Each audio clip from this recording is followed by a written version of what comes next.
मला एक गोष्ट मनापासून बोलायची आहे. माझ्या मम्मा डॅडीनी BJPसाठी खूप वर्ष प्रामाणिकपणे काम केलं.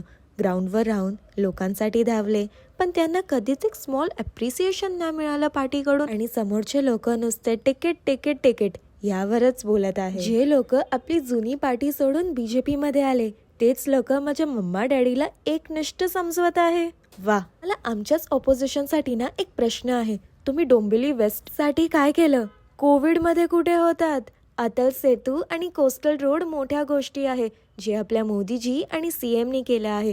तुम्ही डोंबिवलीसाठी काय केलं ते दाखवा. हा, आम्ही तर केली पार्टी चेंज, कारण का माझ्या मम्मा डॅडीला ती रिस्पेक्ट नाही दिली. पण ते ऑपोजिशन पण त्यांची जुनी पार्टी सोडून BJP मध्ये गेले. अरे मग त्यांची एकनिष्ठ कुठे गेली? पण मला अजूनही कळत नाही, पॅनल नंबर 25 मध्ये त्यांना तिकीट का दिलं, ज्याचा या वॉर्डशी काही संबंधच नाही. त्यांचं ऑफिस पण नाहीये इथे.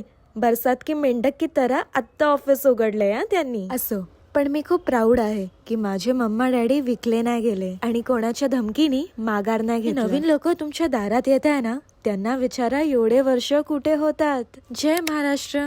भरभरून ब्लेसिंग्स द्या.